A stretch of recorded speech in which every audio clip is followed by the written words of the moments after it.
pessoal, vocês estão no Hightech, podcast da Impulso para CTOs, Tech Leads e profissionais de tecnologia, próximos à gestão e liderança de times.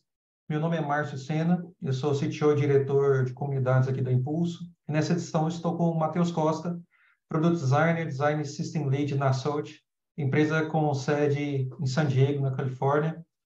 Matheus, obrigado mais uma vez por aceitar o convite. Eu queria saber aí, antes da gente começar de fato, como você está, suas expectativas aí para essa edição. Fala, Márcio, prazer todo meu. Agradeço mais uma vez aí o convite.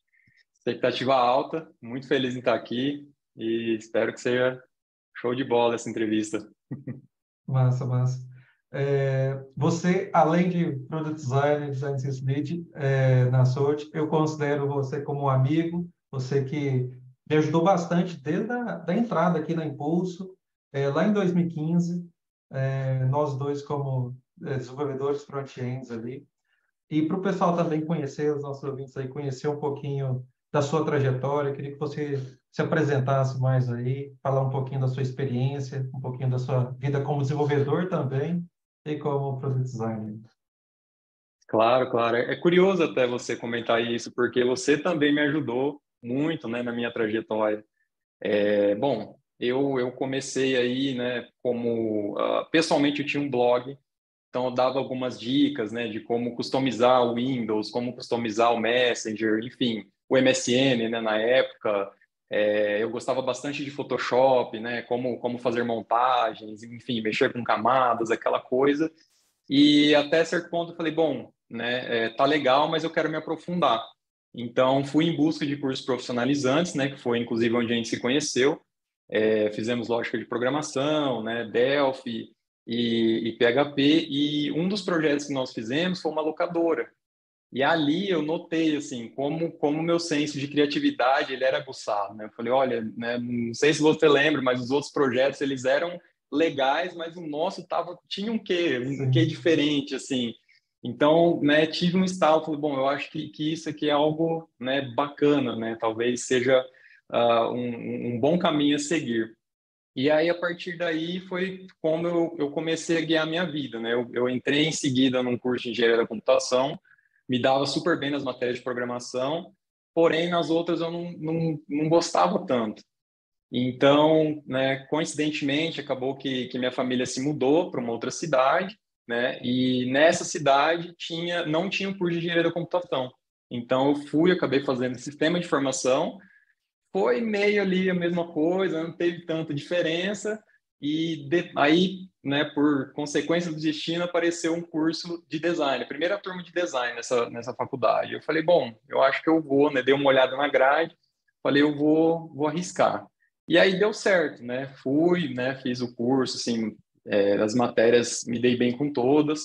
E aí apareceu a primeira oportunidade, né, um estágio na área como web designer. Então, assim, eu já tinha um pouco de experiência com Photoshop, me dei bem, né, aprendi a mexer com Dreamweaver. E aquele blog que eu comentei no começo que eu tinha, né, ali foi a minha primeira experiência também com HTML, CSS. Então, pude aprofundar nesse estágio, né. Tudo isso foi só fortalecendo essas escolhas, assim.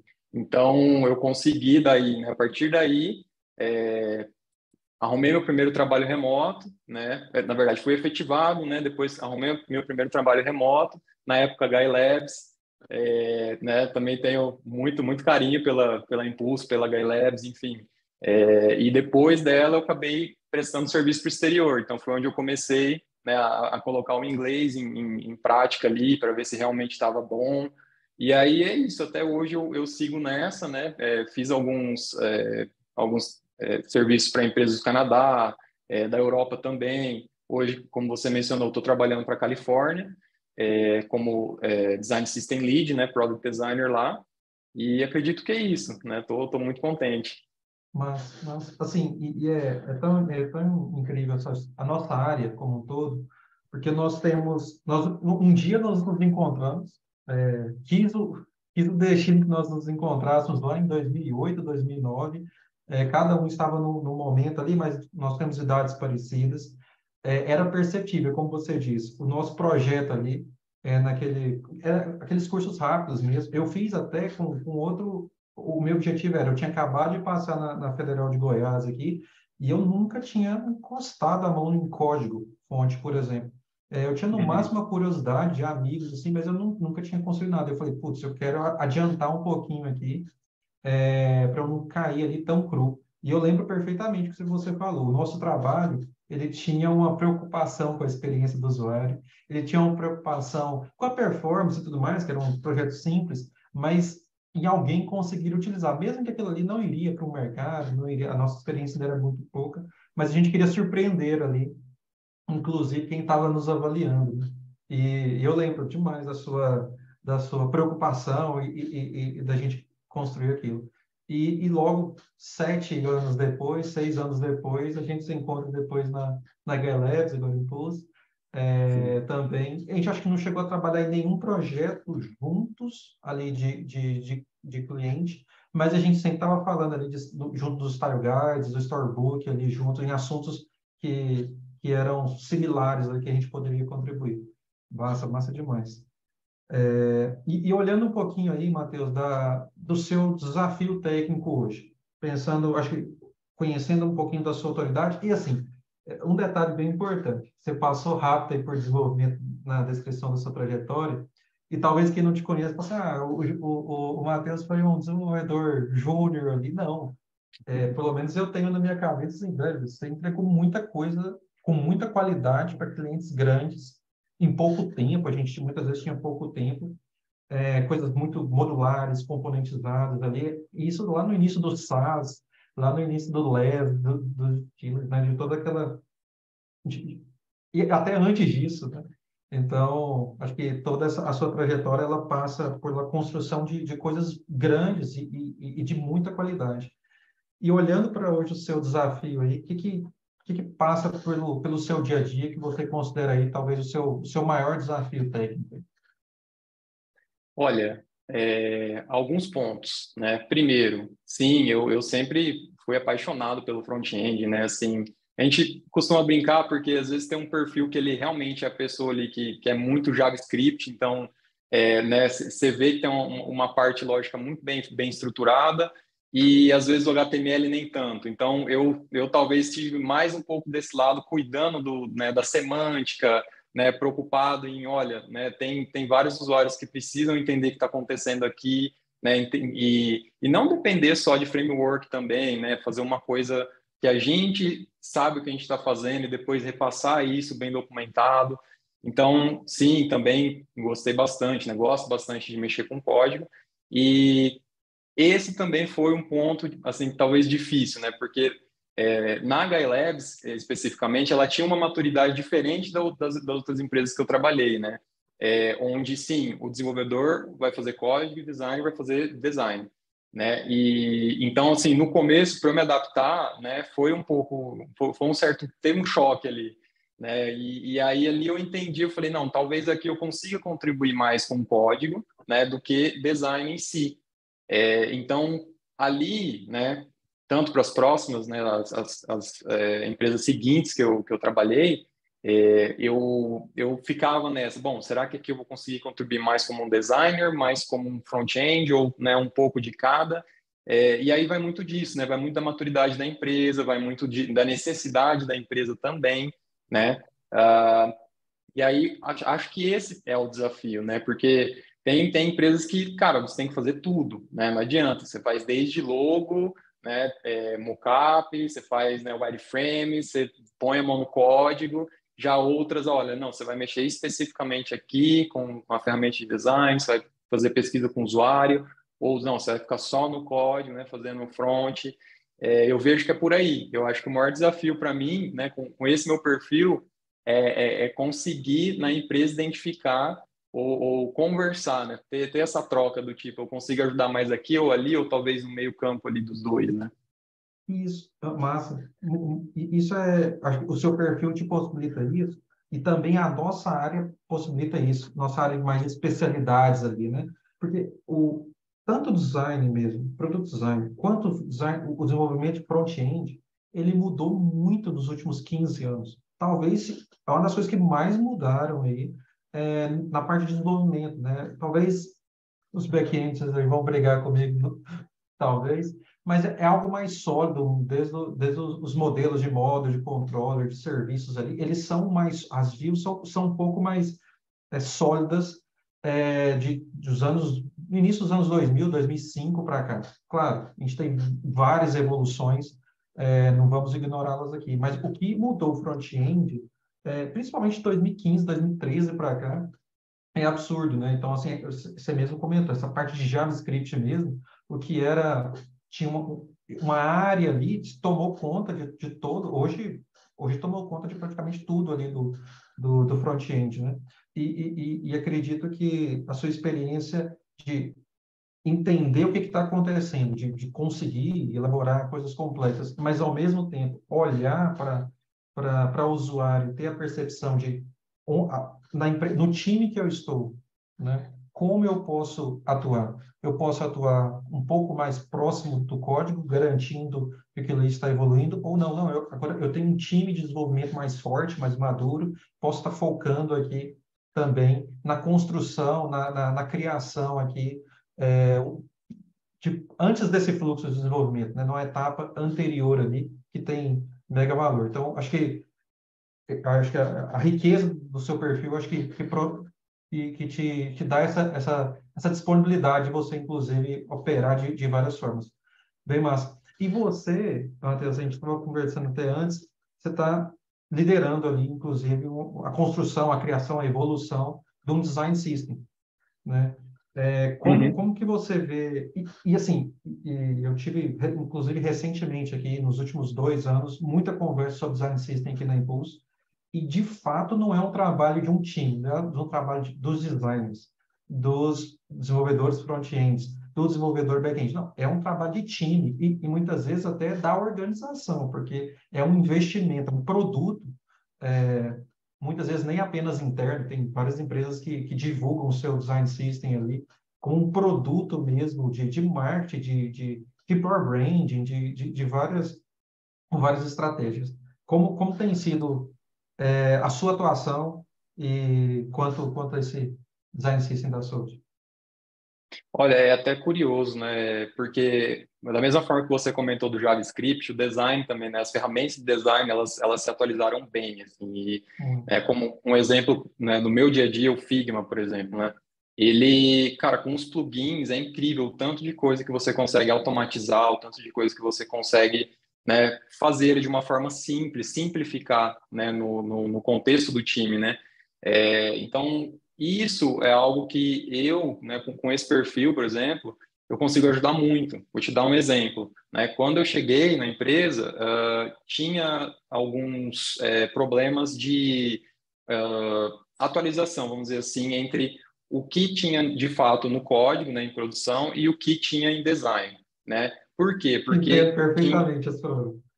sim, porque todos os estilos ou, né, os design tokens eles estavam ali manuais, né? Então hoje existem plugins no Figma que você consegue configurar uma vez seus tokens e dali você já consegue fazer um push para o GitHub. Então, né? Se imagina o time, né, de engenharia, os desenvolvedores consumirem isso que está vindo automaticamente do Figma, ou seja, você está eliminando um processo manual, que é dos front-ends irem lá no Figma, entenderem todos os hexadecimais, ou enfim, font size, né, tudo que eles precisam copiar, sendo que aquilo já vai estar entregue no GitHub para eles, no repositório ali. Né? Então, imagina, ali a gente já, né, na primeira semana eu já fiz isso, assim, eu notei os tokens, incluí no plugin, configurei no repositório e, pum, já está automatizado isso, né? Então, já foi algo que ninguém conseguia parar para ver ou talvez saber, né? Às vezes isso pode ser até novidade para algumas pessoas, mas que o Figma já oferece isso, entendeu?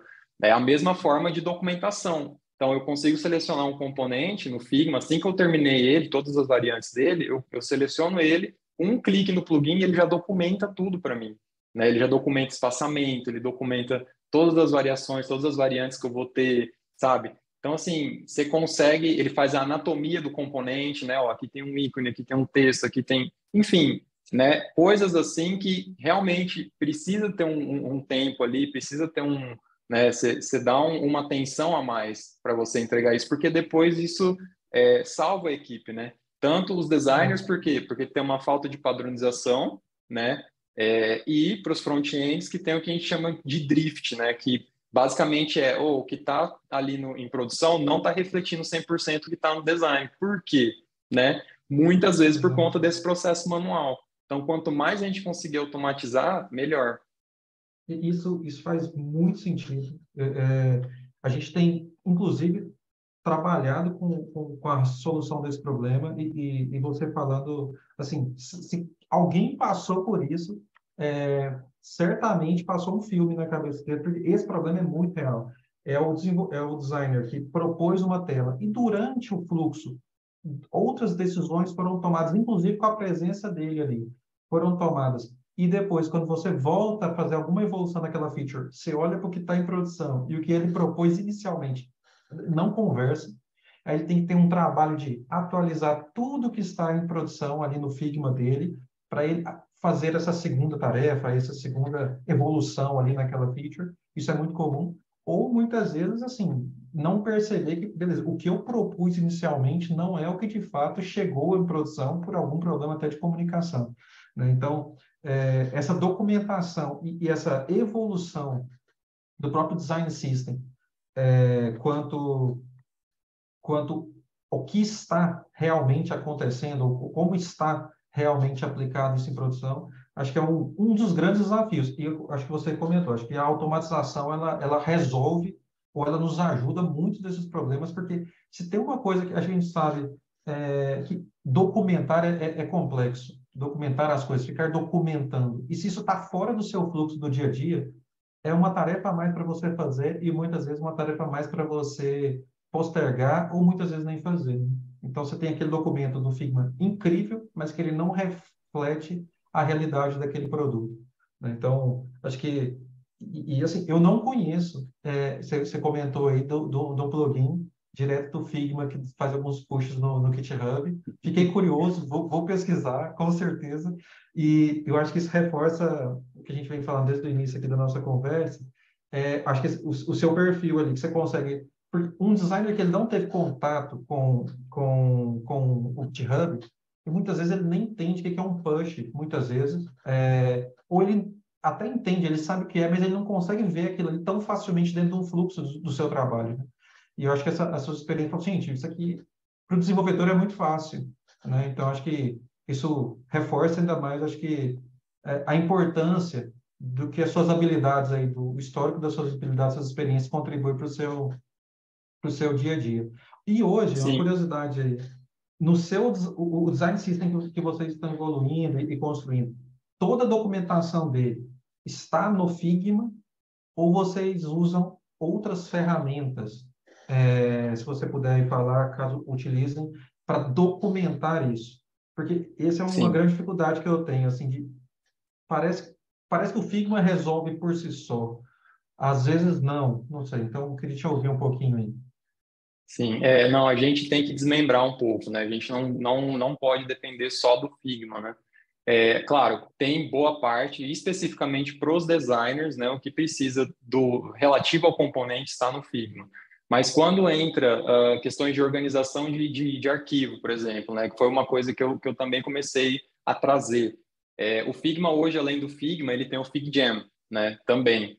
Então, quando você está num time, numa equipe, o FigJam ele é algo assim, vou fazer ali um brainstorm, vou fazer, né, alguma coisa, né, mexer com post-it. Então, ele tem essa finalidade, não especificamente para prototipar, né, que aí você vai realmente para o Figma.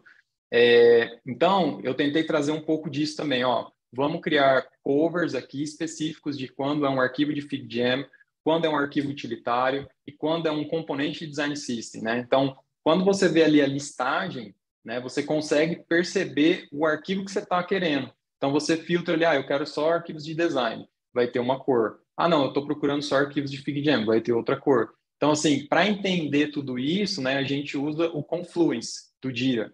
Então, no Sim, Confluence, a gente tem tanto esse tipo de documentação, quanto documentações do front-end, né, de arquitetura, enfim.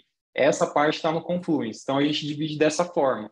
E aí, óbvio, né, Storybook para ver os estados do componente, né, que aí já entra num outro nível, mas falando especificamente de design, a gente usa essas duas, né?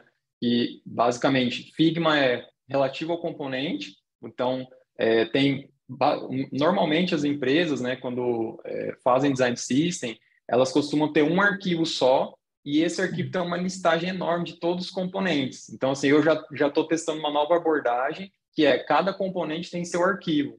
Por quê? Porque você consegue documentar mais, né? Você consegue isolar a biblioteca. Então, por exemplo, eu preciso fazer uma alteração aqui, não vai afetar as outras, o pessoal consegue usar as outras numa boa, entendeu? Tem vários benefícios e eu estou gostando bastante, assim, desse formato, né? E, bem, eu acredito que de documentação, esses são os pontos que a gente usa, né? Essas três vertentes aí, vamos dizer assim, uma mais para código, né? Uma ali que talvez faça o meio campo dos dois e outra que é especificamente para design. Perfeito, perfeito. Massa, massa demais. E eu acho que e esse mundo, por mais que ele evoluiu bastante, e a gente tem inúmeras ferramentas. Eu acho que você está usando o Figma com o FigJam aqui, você está dentro da mesma organização, você consegue integrar. Acho que é muito mais simples. Talvez usar o Miro, você teria que criar ali uma integração, ou até você teria uma barreira grande ali entre os dois, né? E o Confluence também, ele é fantástico. Não sei se vocês usam aí, nem sei se faz sentido você falar também, mas fique à vontade, se não quiser, mas sobre se vocês também usam ali para desenvolvimento, você falou do Confluence, é o Gira para gestão do fluxo e dos cards e o Bitbucket, ou é GitHub, como que tá aí? Isso, a gente usa Sei que está um GitHub. pouquinho fora, talvez, do seu, não sei se está totalmente fora, então.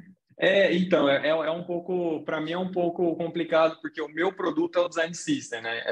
Uhum. Então, eu vivo no Design System, né? O tempo todo trocando ali figurinhas com o pessoal de front-end, né? Também com os designers, né? Nas critiques. Mas o meu produto, especificamente, óbvio, a gente usa o GitHub, né? Como eu mencionei, a gente usa muito Figma. Zoom bastante para fazer calls, né? Mas sim, a empresa tem o Jira com o Confluence e tem o Product Bird também que a gente usa, né? Em termos de ferramentas, deixa eu ver, a gente usa o Pendo também, né? Além desses, eu acho que a suíte do Google a gente usa bastante também, né? Não tem como hoje em dia. Docs e apresentação, enfim, tabelas, né? A gente usa, precisa, não tem como. Acho que no dia a dia são essas, assim, as ferramentas que a gente mais consome. Massa, massa. A gente falou um pouquinho da sua experiência, como as suas habilidades, né? Como toda a sua jornada ela contribui para a sua área de atuação hoje. Eu não sei se você quer destacar mais algum ponto, Matheus, porque acho que a gente falou bastante. A gente falou desde essa visualização sua de encontrar uma integração do Figma com o GitHub ali, que eu acho que fala muito sobre a sua jornada, ali, de como ela contribui. Mas se tem algum ponto ali a mais que você fala, putz, acho que como todo o meu background, a minha experiência ali como em algumas etapas da minha vida, que eu estava mais focado no código, me contribuem bastante para o momento que eu estou hoje, talvez um pouquinho mais distante, um pouco mais distante, mas dependendo do time que eu estou aí. Tem algum ponto a mais aí que você acredita que essa jornada contribui, que seja a sua comunicação ali com o time de desenvolvimento, com o convencimento da galera? Sim, de fato, de fato. Isso assim, a forma como eu converso com desenvolvedores, ela é diferente, né? Então, talvez por trazer um pouco dessa carga, né? Assim, eu consigo tocar em pontos que talvez outros designers não consigam, né? E outra coisa, Marcos, que eu acho que é interessante mencionar é talvez eu conseguir provar a necessidade de um design system, né? Porque muitas empresas elas acham que não, a gente está bem, né? E aí começa a ver o quê? Duplicação de componente, né? Às vezes triplicação, você começa a ver coisas que não deveriam estar lá, e só aí, né, o pessoal começa a falar em design system. Então, assim, design system é algo que já deve ser pensado desde o início, né? Assim, ó, vamos começar a documentar, organizar, né? É algo que todo produto precisa, não tem como, né? Vai te ajudar, com certeza, E eu sim. venho com essa, né, doutrinando essa informação, né, assim, ó, gente, é fundamental, trago alguns design systems que eu já fiz como exemplo, como facilitou para outros times, né, essa abordagem, né, como que faz diferença sim, sabe? Então, é outro ponto que eu tento bater bastante, assim, da Mas, necessidade do design system. assim, eu sinto, me corrija aí, mas o desenvolvimento ele é acelerado, porque porque desde a concepção, todas as vezes que chega uma necessidade, identifica-se um problema, a necessidade de uma evolução de algo, se você tem uma biblioteca de componentes, eles já estão provados a experiência deles dentro do próprio produto.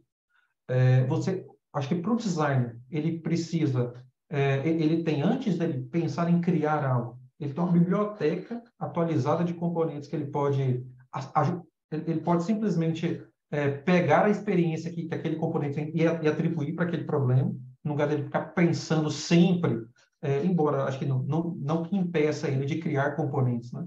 Mas possibilite ele ter ali na mão dele um um kit de ferramentas, de componentes, de módulos que ele pode reaproveitar.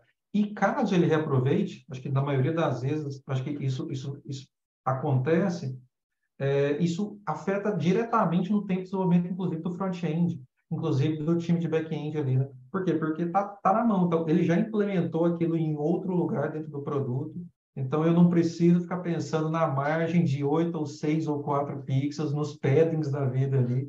Por quê? Porque aquele componente ele já está aplicado, ele já está componentizado dentro do meu código e eu consigo pensar em outras coisas que são específicas daquele problema e não do próprio componente, né? Então, acho que tendo também, trabalhando com design system, acho que eu experimentei muito isso, que beleza, eu sou mais rápido, eu evito ficar duplicando, triplicando componentes, porque essa é a nossa tendência. Só em times, muitas vezes, júniores ou menos experientes, que acontece, eu quero sempre criar um select. Quando você vê, você tem 7 tipos de selects dentro às vezes, da mesma página, que não se justificam, muitas das vezes, que quando se justificam, ok, mas que não, é porque eu nem lembrava que tinha nesse produto, porque você não, como muitas vezes você não é usuário do seu produto, e acaba você fica muito distante, né? Então, acho que bem massa esses pontos que você trouxe. Como eu te disse, e falei anteriormente ali, vai passando um filme, cada uma das coisas que vai contando, putz, a gente resolveu esse eu acho que ainda não resolvi aqui no meu time, preciso trabalhar nisso. Bem massa, show de bola. Para a gente ir caminhando aí um pouquinho mais na nossa conversa, você tem algum case, Matheus, um case de sucesso, pode ser também algo que você passou e que você não curtiu muito, mas e que você fez recentemente aí, que acredita que vale compartilhar com a gente? Tenho sim, tenho, né, tanto desafios quanto case de sucesso, temos. Tem um interessante, né, que tem tudo a ver com isso que a gente está falando, que foi numa das empresas que eu trabalhei recentemente, onde eu fui contratado para melhorar a experiência do time de marketing, onde as pessoas não sabiam lidar com código, né? Então, a princípio, eu fui contratado como front-end, né?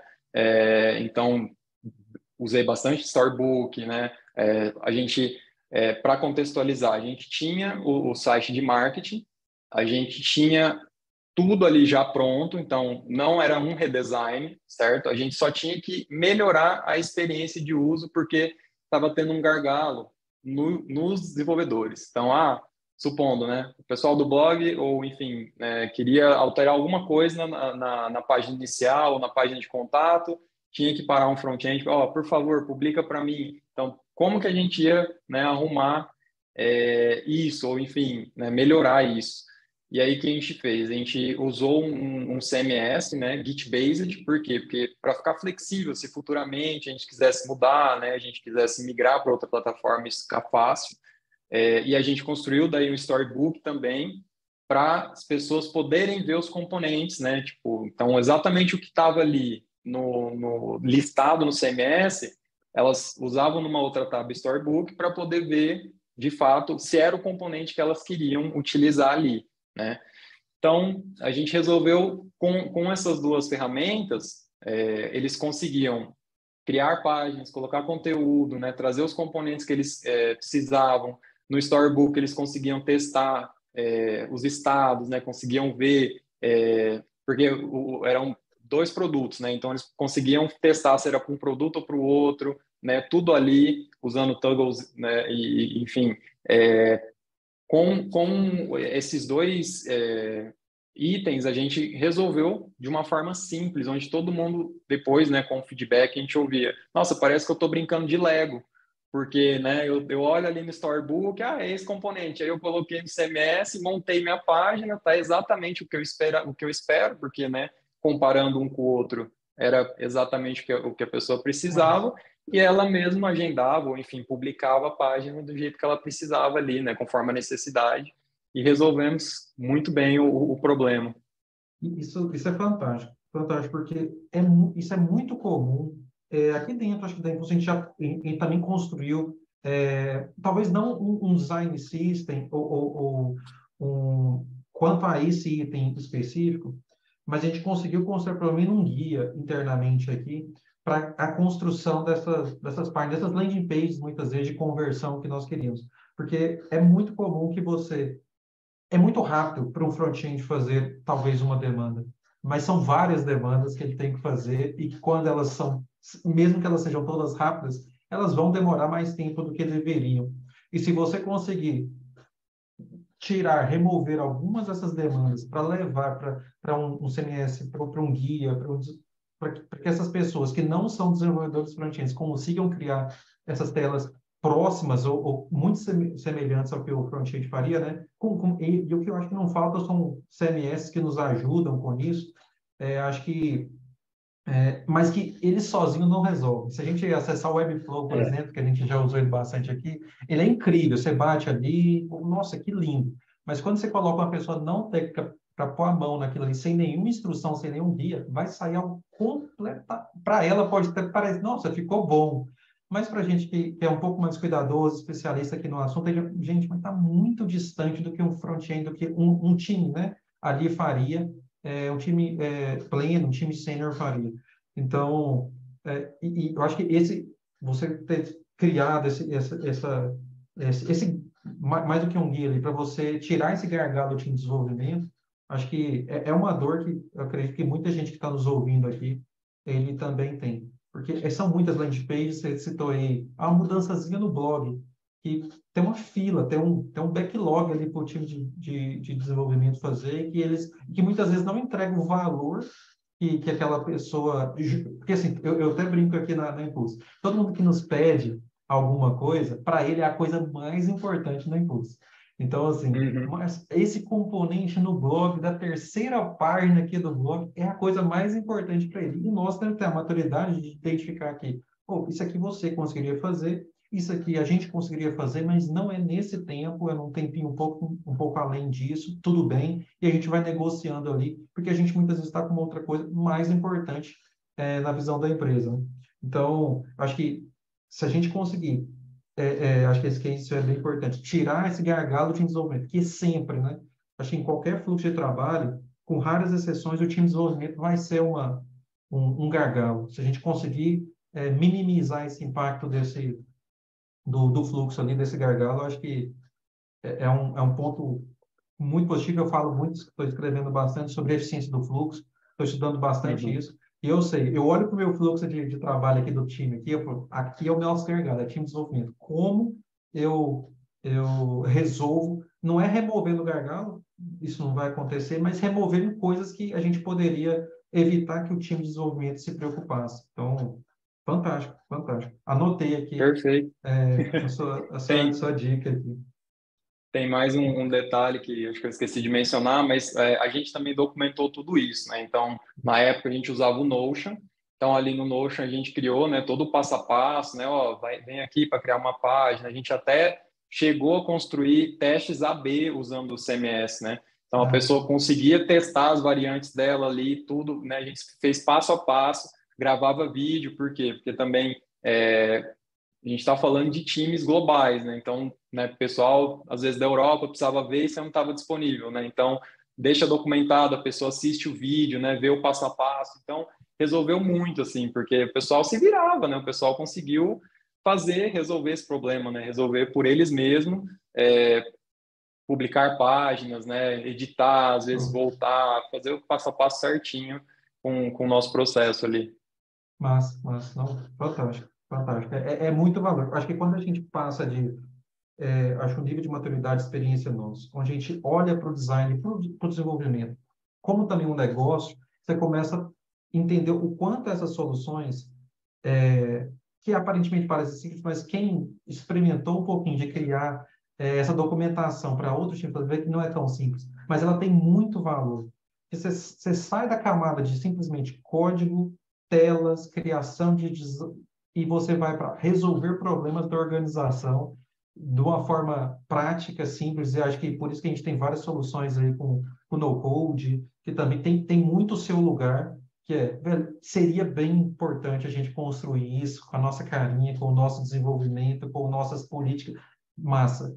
Talvez a gente não consiga fazer essas 15 coisas ao mesmo tempo. Então, a gente vai contribuindo, documentando para que outros times consigam fazer isso de outras formas ali, enquanto o time de desenvolvimento está fazendo coisas que a gente não conseguiria fazer quando eu falo de desenvolvimento, mas o time de design, o time de produto aqui também, os PMs estão pensando em coisas que 80% deles são coisas que ninguém faria a não ser a gente. E as outras coisas, 20%, 30% do tempo, a gente está pensando como ajudar outros times a empoderá-los ali, talvez dando autonomia para que eles consigam não travar a operação, conseguir criar as suas modificações que eles fizeram. Acho que isso é o patamar, acho que um pouquinho da nossa senioridade. Quando a gente passa um pouquinho disso, a gente está pensando mais no real, no problema, do que no, no processo, simplesmente, né? Que a gente também curte. Uhum. Eu brinco com os times aqui que ninguém se torna desenvolvedor, designer, PM, assim, porque ele passou na rua e falou, isso aqui é bom. Não, ele geralmente, sua maioria, são pessoas que curtem muito o processo, principalmente do que ele está fazendo. E e muitas vezes a gente é pego nas armadilhas de, eu quero cobrir tudo com testes unitários, eu quero automatizar todo o design, eu quero deixar tudo atômico. E às vezes a gente precisa resolver os problemas. Eu acho que essas soluções, Uhum. por mais que passe, depois pode o front-end, o designer pode ir lá e fazer uma revisãozinha, mas você dá uma autonomia para o time de marketing, o time de operação ali, que antes, talvez um time júnior, não, não, deixa comigo, eu quero fazer tudo, eu quero desenvolver tudo, eu quero criar tudo. Bem bacana. Uhum. Para a gente fechar aí, Matheus, dicas aí que você daria, uma dica, duas dicas aí que você daria,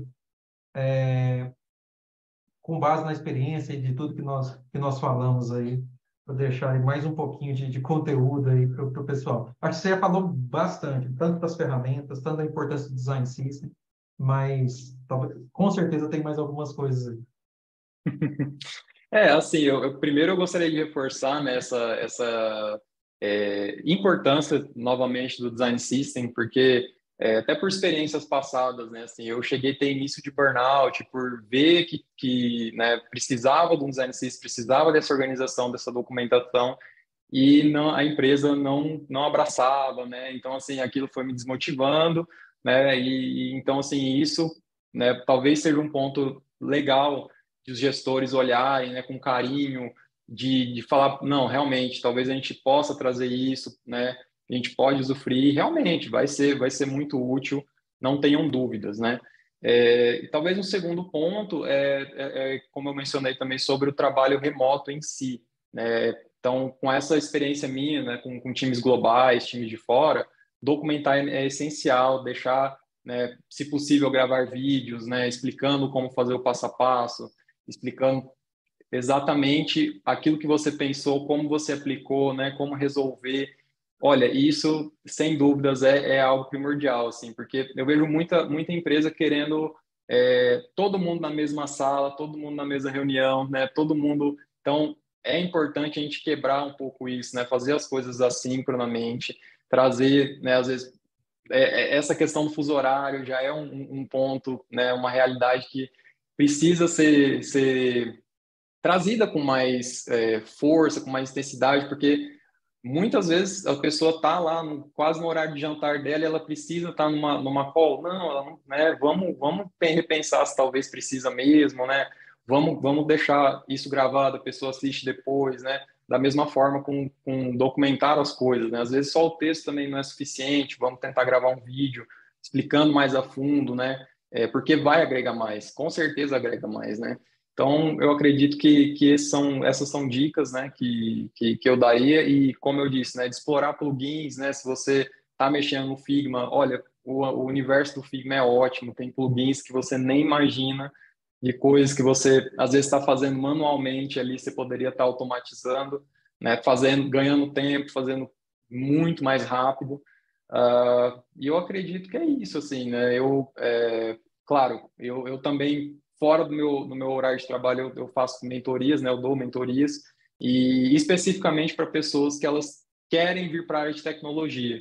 Então, né, eu costumo, minha didática é assim, primeiro eu converso com a pessoa para ver se ela tem mais um perfil para código ou para design, né? Ou talvez um meio campo ali como o meu, e mostro um pouquinho de cada, né? Passo cursos para a pessoa, né, aprender o básico e depois trago projetos. Então, né, com isso a pessoa consegue trilhar seu caminho ali, né, conseguir, enfim, seguir com as próprias pernas. É algo que eu costumo fazer também. Então, tem um pouco dessa experiência em ajudar, mais como um propósito mesmo, né? Aí já não falando sobre carreira, mas é algo que eu também gosto de trazer que acho que ajuda, assim. Mas não, é excelente. Acho que esse projeto pessoal teu de mentorias, a gente não, nós não somos de ontem aqui na área de psicologia, nós chegamos ontem, mas também não é difícil da gente lembrar quando nós começamos, né? Também não é tão distante. E eu acho que eu lembro que quando eu comecei na universidade, eu tinha dificuldades ali do que era um back-end, um front-end, ou até mesmo o que o desenvolvedor faria, né? Então, diferente talvez dos meninos de hoje, aí com 12, 13, 14 já estão escrevendo algumas coisas, mas ao mesmo tempo, também eu sei, acho que quantas dúvidas a gente tem, né? Quando a gente entrevista um júnior, a gente vê quantas dúvidas tem nas cabeças dessas pessoas, ou mesmo como você falou, até antes disso, né? Quando a pessoa ainda está pensando em ser um profissional de tecnologia ou não. Então, acho que tem pessoas que passaram por isso e que podem acelerar as minhas, pelo menos o meu horizonte para que eu tome as decisões. Eu acho que isso tem muito, muito valor. Isso vai muito além de profissional. Isso acho que é bem massa, importantíssimo. Acho que esse é o projeto. E eu queria, antes até de falar, queria que você pensasse aí também. Não sei se tem de cabeça aí as suas redes sociais, Matheus. Mas antes de falar disso, para compartilhar para quem quiser tanto te seguir quanto te acompanhar, acho que você também falou sobre a importância do trabalho assíncrono, né? Você também Uhum. citou aí o seu um burnout. Acho que esse a Impulso fala muito disso. A gente não romantiza o burnout, a gente sabe o quanto isso é grave, né? Isso não é simplesmente um probleminha ou um resfriado. Não, isso é um problema grave dos nossos tempos e, e o quanto o nosso modo de trabalho está muito ligado a isso, né? A gente brinca, virou um meme na internet, de que hoje eu vou ver seu trabalho, porque ontem eu só fiz reuniões, né? Então, de tantos encontros síncronos que a gente tem, que você mesmo disse, a gente está jantando, aí tem alguém que está num fuso horário, a gente também que tem pessoas em fuso horário completamente diferentes, já tem uma pessoa do meu time que ele vai a cada 3 meses no ano, ele vai para a Tailândia, por exemplo. Ele está trabalhando no fuso horário a 10, 12 horas da gente. E, e o quanto, acho que a nossa cultura, e a sua experiência, acho que também comprova isso aí, ela pode nos ajudar a resolver vários desses problemas do século ou da década nossa, que é o cansaço, que é o burnout, que é o estresse acumulado, a gente resolvendo coisas com e aí eu vou citar até o que você disse também do seu projeto pessoal. A mentoria, acho que ela ajuda você a ter mentores perto de você, seja como iniciante, seja como um tech lead, seja você um CTO, você ter pessoas que já passaram por aquilo, que a empresa deles já passaram por aquilo, Eu acho que isso é um ponto mega importante, assim como a gente diminuir drasticamente as calls síncronas, né? A gente conseguir resolver muitas dessas coisas gravando um vídeo, a pessoa dando um feedback. Eu quero citar essa pessoa do meu time, ele é um analista de dados aqui do nosso time, e ele era perceptível. Eu parava de trabalhar, ele estava começando a trabalhar, e aí ele até comentava, eu mandava uma pergunta para ele no final do dia, ele me, olha, vou olhar isso. E aí, lá para as 2, 3 da manhã do meu horário, eu via já uma resposta dele. Então, ele conversava meio que sozinho durante a madrugada. É, e aí, eu ia depois. E é engraçado que acho que esses mensageiros nos ajudam muito nisso, que eles vão nos dando o histórico, inclusive, na ordem dessa conversa. Então, eu ia ali também interagindo, o que fazia sentido. É claro que às vezes coisas que ele falava assim, eu acho que não vai dar. 2 horas depois, ele, nossa, eu consegui. Né? Então, é claro que eu não precisava responder a primeira mensagem. Mas o quanto essa cultura assíncrona, ela nos desestressa, ela minimiza, ou ela resolve, muitas vezes, esse impacto que o cansaço, que o estresse, que a correria nos faz. E o que a gente, né, está cansado de ouvir falar, mas que muitas vezes a gente não faz, que é diminuir drasticamente essa interação por telas, sincronamente. O que a gente consegue fazer, é claro, o que a gente não consegue, ou tudo bem, ok, mas a gente conseguir diminuir para ser uma mensagem no Slack, uma mensagem no Teams, ou um e-mail, ou até mesmo, como você mesmo disse, que a gente usa muito isso, um vídeo. É um vídeo no nosso Vimeo ali, que ele pode ser reassistido daqui um ano. Eu tenho um caso aqui que eu tenho que atualizar um certificado aqui numa aplicação nossa. Então, assim, eu não preciso ficar. Eu tenho um vídeo, eu assisto, eu fiz esse vídeo, às vezes não vou atualizar esse vídeo, faltou essa informação. E eu vou atualizando ele, assim como também processos muito do dia a dia, né? Que é o que eu pensei quando eu documentei isso, o que eu pensei quando eu fiz isso. Então, acho que você tem uma lição que cabe para todo o nosso público aqui do podcast, velho, pense um pouquinho mais nessa cultura do síncrono, e o quanto o assíncrono é rico no nosso dia a dia. O trabalho remoto nos potencializa isso, juntamente com mentores, ter pessoas que passaram pelo nosso dia a dia. Mais algum ponto aí, Matheus, para a gente agora sim fechar? Alguma Não, contribuição? perfeito. Acho que você disse tudo, né?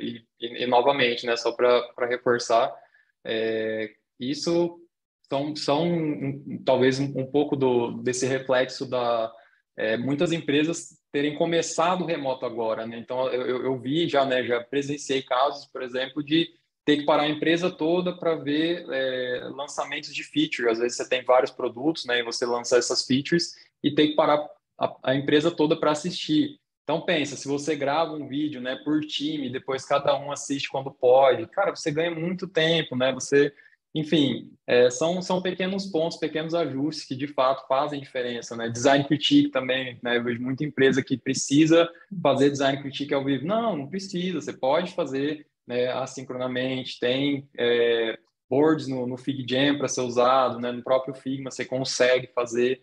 Então, é isso, procurar essas alternativas, porque tem sim, e vai ajudar principalmente nesse ponto, né, do burnout, do cansaço, né?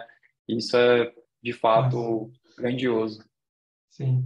E suas redes sociais aí, Matheus, para o pessoal te seguir. Minha rede social em tudo é Matheus AG Costa, então, né, Matheus com TH, AG Costa, tudo junto aí, não tem underline, não tem traço, não tem nada.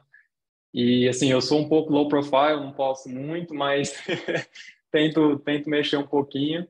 Eu brinco que eu gosto de desbravar as redes, né? Eu tenho mais de 700 contas, então tudo que sai, eu crio uma conta, eu testo, até um pouco por conta da profissão, né? Então eu gosto de ver o que tá sendo lançado, o que o pessoal está usando, e eu gosto de testar bastante as ferramentas, enfim. Então, possivelmente eu vou ter uma conta aí onde você, você me procurar, se é Pinterest, se é GitHub, CodePen, eu tenho Behance, Dribbble, eu tenho conta em tudo, As assim, Flash. tudo. Sim, também as Flash. Massa, massa. Não, show de bola. Matheus, queria te agradecer mesmo mais uma vez aí pela conversa, por ter aceito o convite e ter partilhado. E acho que a sua experiência é riquíssima, como eu te disse. às vezes as pessoas estão, o nosso ouvinte ele pode estar também com um perfil muito parecido com o seu, mas pode ser que ele esteja em outras possíveis transições, de um desenvolvedor para um tech lead, de um tech lead para um CTO, ou dentro de uma área de marketing também. Então, eu acredito sim que a gente conseguiu, acho que você conseguiu passar muito da importância, eu acredito, dessa generalização que você tem, mas também o poder dessa especialização quanto a design também que você tem. Então, acho que é riquíssimo. Queria também agradecer a todos que nos ouviram até aqui e até a próxima edição do Hightech. Obrigadão, Matheus. Valeu demais. Obrigado, Márcio. Eu que agradeço. Forte abraço. Valeu.